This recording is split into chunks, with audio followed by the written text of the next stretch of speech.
វីដេអូនេះយើងនឹងសិក្សាទាក់ទងទៅនឹងកម្ចប់ពាក្យគឺត្រូវបានបង្កើតតាមសេចក្តីសន្យារវាងបុរសនិងនារីថានឹងរៀបអាពាហ៍ពិពាហ៍រវាងគ្នានាពេលអនាគតនិងដោយធ្វើពិធីកម្ចប់ពាក្យដោយយោងទៅតាមមាត្រា944ចំពោះធាតុផ្សំនៃកម្ចប់ពាក្យគឺមាន2ចំណុចទី1គឺការព្រមព្រៀងរវាងបុរសនិងនារីនិងទី2គឺពិធីកម្ចប់ពាក្យចំពោះពិធីកម្ចប់ពាក្យត្រូវធ្វើតាមរបៀបយ៉ាងដូចម្តេចនោះគឺអាស្រ័យទៅតាមប្រពៃណីទំនៀមទម្លាប់និងការជ្រើសរើសរបស់គូភាគីតែប៉ុណ្ណោះហើយច្បាប់មិនបានកំណត់ពីអាយុអ្នកកម្ចប់ពាក្យទេនេះមានន័យថាអាយុប៉ុន្មានក៏បានក៏អាចកម្ចប់ពាក្យបានដែរឲ្យតែអាចផ្ដល់នៅការព្រមព្រៀងបានហើយប្រសិនបើជានីតិជនត្រូវមានការយល់ព្រមឬក៏ការអនុញ្ញាតពីឪពុកម្ដាយឬក៏អ្នកអាណាព្យាបាលសម្រាប់អនីតិជនក្នុងន័យនេះគូក៏សម្គាល់អាយុយ៉ាងហោចណាស់គឺ14ឆ្នាំពីព្រោះថាជាអាយុដែលច្បាប់កំណត់ថាអាចទទួលខុសត្រូវរដ្ឋបវេនីបានដោយយោងទៅតាមមាត្រា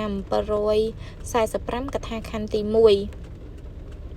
ចំពោះការរំលាយនៅកម្ចប់ពាក្យគឺយើងផ្អែកទៅតាម2ចំណុចដូចគ្នាគឺទី1តាមរយៈការព្រមព្រៀងទី2គឺដោយភាគីណាម្ខាងដោយមានមូលហេតុត្រឹមត្រូវ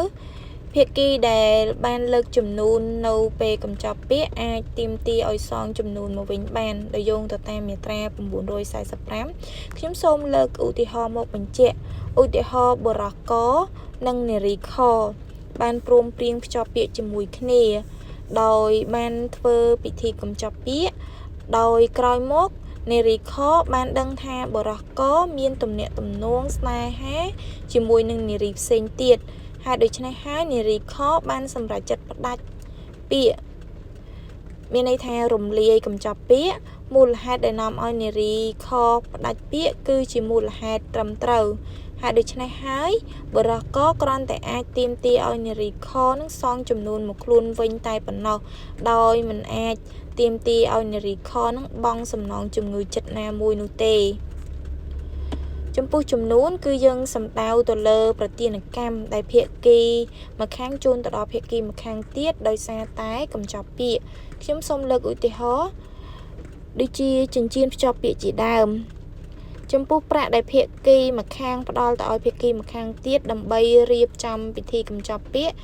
មិនគួរចាត់ទុកជាចំនួននោះទេពីព្រោះថាប្រាក់ទាំងនេះនឹងត្រូវយកមកចាត់ចែងដើម្បីធ្វើពិធីកម្ចប់ពាក្យជាប្រយោជន៍ដល់ភាគីសងខាងសូមបញ្ជាក់ថាភាគីដែលបានទទួលចំនួនត្រូវសងចំនួននេះទៅឲ្យភាគីម្ខាងទៀតដូច្នេះប្រសិនបើភាគីទាំងសងខាងបានទទួលចំនួនពីគ្នាទៅវិញទៅមកគឺត្រូវសងចំនួននេះឲ្យគ្នាទៅវិញទៅមកដែរការផ្ដាច់កម្ចប់ពាក្យដោយគ្មានមូលហេតុត្រឹមត្រូវភាគីដែលបានលើកចំនួននៅពេលដែលកម្ចប់ពាក្យអាចទាមទារឲ្យសងចំនួនវិញបានដោយយោងទៅតាមមាត្រា945ភាគីម្ខាងទៀតភាគីដែលមិនបានរំលាយកម្ចប់ពាក្យអាចទាមទារសំណងនៃការខូចខាតដែលកើតឡើងដោយសារតែការបដិសេធកម្ចប់ពាក្យយោងតាមមាត្រា946ខ្ញុំសូមលើកឧទាហរណ៍មកបញ្ជាក់ឧទាហរណ៍បរិះកនិងនារីខបានព្រមព្រៀងភ្ជាប់ពាក្យជាមួយគ្នាដោយបានធ្វើពិធីកម្ចប់ពាក្យក្រោយមកនារីខក៏ស្រឡាញ់ពេញចិត្តនឹងបរិះម្នាក់ទៀតហើយក៏សម្រេចចិត្តផ្ដាច់ពាក្យពីបរិះកវិញនៅក្នុងករណីនេះនារីខបានរំលាយកម្ចប់ពាក្យដោយគ្មានមូលហេតុត្រឹមត្រូវនោះទេដូច្នេះបរិះកមានសិទ្ធិទាមទារឲ្យនារីខនឹងសងដូចជាទី1ឲ្យនារីខសងចំនួនដែលនារីខបានទទួលដូចជាចិញ្ចៀនភ្ជាប់ពាក្យជាដើមទី2ឲ្យនារីខនឹងសងសំណងនៃការខូចខាតដូចជាថ្លៃរៀបចំពិធីកម្ចប់ពាក្យចំណាយផ្សេងដែលបានធ្វើដោយសារតែកម្ចប់ពាក្យការបាត់បង់កិត្តិយសរបស់បុរសនឹងជាដើមខ្ញុំសូមកត់សម្គាល់នារីខក៏អាចទាមទារឲ្យបុរសខនឹងសងចំនួនមកខ្លួនវិញបានដែរដូចជាចិញ្ចៀនភ្ជាប់ពាក្យជាដើម ទាក់ទងទៅនឹងអាជ្ញាយកានៃបណ្ដឹងគឺ1ឆ្នាំគិតចាប់ពីពេលរលាយកំចប់ពាក្យដោយយោងទៅតាមមាត្រា947ឧទាហរណ៍ខ្ញុំសូមលើកឧទាហរណ៍ខាងលើឧបមាថានារីខបានប្រកាសរំលាយកំចប់ពាក្យរវាងនាងនិងបរិះកនៅថ្ងៃទី2ខែមករាឆ្នាំ2012ក្នុងករណីនេះ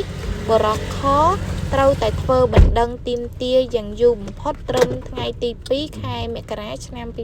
2013បើមិនដូច្នេះទេបណ្ដឹងរបស់គាត់នឹងត្រូវហួសអាជ្ញាយកាល